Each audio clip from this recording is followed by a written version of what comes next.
প্রিয় দর্শক, এই মুহূর্তে অবস্থান করছি ময়মনসিংহ সদরের আজমতপুর ফুটাঙ্গি বাজার এলাকায়, যেখানে এখানের এলাকাবাসী এবং যুব সমাজের উদ্যোগে আজমতপুর ফুটাঙ্গি বাজার প্রিমিয়ার লিগের আয়োজনে একটি ক্রিকেট টুর্নামেন্টের আয়োজন করা হয়েছে। সেইখান থেকে আপনাদের সাথে আমি যুক্ত রয়েছি এবং আপনাদেরকে দেখানোর চেষ্টা করতেছি যে তাদের যে খেলাটি রয়েছে সেটি আসলে আপনাদেরকে ভিডিওর মাধ্যমে প্রকাশ করার চেষ্টা করতেছি। এবং এই খেলার আয়োজনে আজকের অনুষ্ঠানে প্রধান অতিথি ছিলেন বাংলাদেশ জামাতে ইসলামীর ময়মনসিংহ সদর ৪ আসনের আমির মাওলানা কামরুল হাসান ইমরুল, এবং এছাড়াও আরো বিশেষ অনেক অতিথি এখানে রয়েছে যারা খেলাটি পরিচালনা করছে। এবং এই মুহূর্তে আপনারা দেখতে পাচ্ছেন যে অনেক দর্শক এখানে উপস্থিত রয়েছে যারা খেলাটি দেখার জন্য অধীর আগ্রহে মাঠের বাহিরে তারা অবস্থান করছে। এই মুহূর্তে একটি প্যান্ডেলও করা হয়েছে যেখানে অতিথিরা এসে বসে রয়েছে, তারা খেলাটি ওইখান থেকে পরিচালনা করছে। এবং আজকের এই খেলাটিকে আপনাদেরকে দেখানোর চেষ্টা করছি।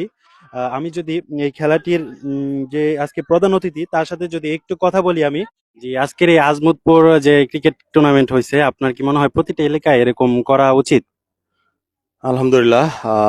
সদরবাসী, দেশ বিদেশে যারা আছেন সকলকে নতুন বছরের শুভেচ্ছা জানাচ্ছি।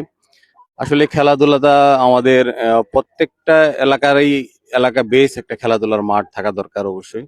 খেলাধুলায় যদি ছেলেমেয়েরা না থাকে তাহলে তো তারা মানসিক শারীরিকভাবে ফিটনেস হওয়া দরকার, যাবে তারা সেটা হতে পারবে না। আর না হলে তখন তারা এই বেকারগ্রস্ত হয়ে পড়বে, মানসিকভাবে প্রতিবন্ধী হিসেবে তারা গড়ে উঠবে। এই প্রতিবন্ধী জাতি যখন গড়ে ওঠে তখন তারা নেশাগ্রস্ত হয়ে যায়। এই শ্রেণীর মানুষ তো আসলে সমাজের জন্য কোনো কাজে আসে না, সমাজের বোঝা হিসেবে তারা পরিণত হয়। এই জন্য ছেলে মেয়েদেরকে এই ধরনের উদ্যোগকে আমরা স্বাগত জানাই এবং এই ধরনের উদ্যোগ আমাদের অব্যাহত থাকতে হবে। যে কোনো মূল্যে ছেলে মেয়েদেরকে তাদের বই খাতা কলম হাতে তুলে দিতে হবে এবং পাশাপাশি ব্যাট বল, ফুটবল এই ধরনের খেলাধুলায় তাদেরকে সম্পৃক্ত করতে হবে। এই মুহূর্তে তার সাথে কথা বলার পর আমি এখন একটু কথা বলতে চাই আজকের এই খেলাটিতে যারা টুর্নামেন্টের আয়োজন করেছে, এই আয়োজনে যারা রয়েছে তাদের সাথে একটু কথা বলি। আপনাদের এই আজমতপুরে এই ক্রিকেট খেলার আয়োজনটি কত বছর যাবত হচ্ছে? এটা আমাদের প্রতি বছরে একবার করে অনুষ্ঠিত হয়। আজকে আমাদের এপিএল এর 15তম আসর, আর আমরা ফাইনাল খেলাটা আজকে খেলতেছি। আচ্ছা, আজকের এই খেলাটি বা এই যে 15 বছর যাবত যে খেলাটি হয়, এটা কাদের উদ্যোগে করা হয় আয়োজন? এটা আমাদের এলাকার যুব সমাজের মাধ্যমে আয়োজিত হয়েছে।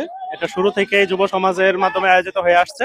এটা ধারাবাহিকতাভাবে এখন আমাদের উপর দায়বদ্ধতা আসছে, সেই ক্ষেত্রে আমরা একটা আয়োজন করে খেলা খেলতেছি। তো এই ফাইনাল খেলা আজকে যে বছরটি রয়েছে, এই বছরের ফাইনাল খেলার আপনারা পুরস্কারটা কি রাখছেন? আজকে এই ফাইনাল খেলায় পুরস্কার রাখা হয়েছে একটা ওয়ারপুল ফ্রিজ, আর রানার্স আপের জন্য রাখা হয়েছে একটা অ্যান্ড্রয়েড টেকনো মোবাইল।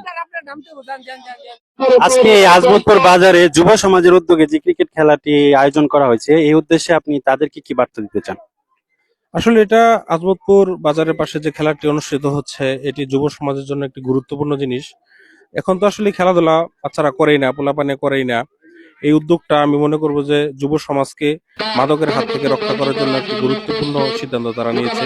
শুধু আজকের খেলা না, নিয়মিত যদি তারা খেলাধুলা করতে পারে, মনে হয় যে যুব সমাজকে সে মাদকের করাল কাছ থেকে আবার ফিরিয়ে নিয়ে আসা যাবে।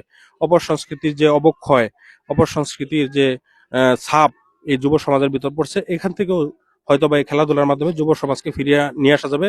যারা উদ্যোগ গ্রহণ করছে তাদেরকে ধন্যবাদ জানাই। আপনি কি আজমতপুরের বাসিন্দা? জি, আজমতপুরের বাসিন্দা।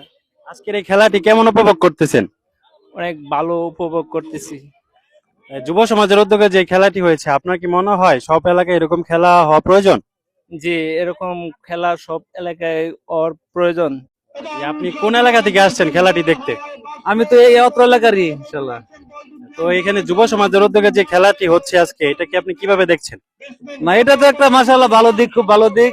কারণ খেলাধুলা থাকলে পোলাপানের মন মানসিকতা ভালো থাকে। এখন তো পোলাপানে মাটি ছাইড়া দিছে, মোবাইলে আসক্ত হয়ে গেছে। মোবাইলেও নেশায় আসক্ত হয়ে যাইতেছে পোলাপান। খেলাধুলা হলে ইনশাল্লাহ আশা করি যুব সমাজের জন্য একটা ভালো উদ্যোগ।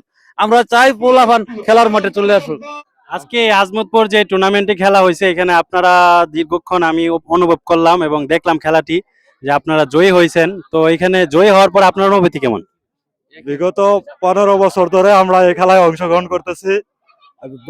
আরো দু একবার আমরা রানার আপ হয়েছি, কিন্তু 15 বছরের প্রতীক্ষার ফল আমাদের এই চ্যাম্পিয়ন পুরস্কার। আমরা অনেক আনন্দিত। আমাদের টিম টাইগার্স এর সকল সদস্যদের কাছে আমি আমার এই দলের কর্ণধার হিসাবে আন্তরিকভাবে ধন্যবাদ জানাই। সবাইকে জানাই অভিনন্দন। এখন যেই দলটি আপনাদের সাথে আজকে খেলার পরে হারছে, মানে তারা জয়যুক্ত হতে পারে নাই, তাদের উদ্দেশ্যে আপনি কি বলবেন? তাদের জন্য আমরা শুরু থেকে শুভকামনা জানাই, কারণ তারা বিগত সিজনটাতেও রানার আপ হয়েছে। আমরা খেলা শেষ করার পরেও তাদের বলছি, ভাই তোমাদের চ্যাম্পিয়ন, তোমরা ডিজার্ভ করো। হয়তো ম্যাচে হার জিত আছে, আমরা জিতছি, কিন্তু তোমাদের জন্য শুভকামনা, হয়তো তোমরা অবশ্যই সামনের সিজনে চ্যাম্পিয়ন হবেই। কি এই দীর্ঘক্ষণ খেলার পরে আপনারা যে জয়যুক্ত হতে পারলেন না, তো এই জন্য কি আপনার অনুভূতিটা কেমন? অনুভূতি বলতে ভাই আমরা অনেক চেষ্টা করছি, তার এরপরে ব্যর্থ হয়েছি। আসলে সকল প্লেয়াররা অনেক চেষ্টা করছে, এখানে কারো কিছু করার নাই। সবাইকে ধন্যবাদ।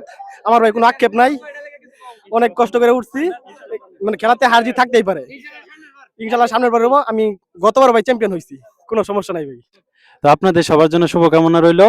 এরকম খেলার প্রত্যাশা এবং আমরা এলাকাবাসীকে এরকম খেলা আপনারা প্রতি বছরই উপহার দিবেন, সেই প্রত্যাশা রেখে আজকের এই যে অনুষ্ঠানটি ছিল সেটা সমাপ্ত ঘোষণা করছি। ধন্যবাদ।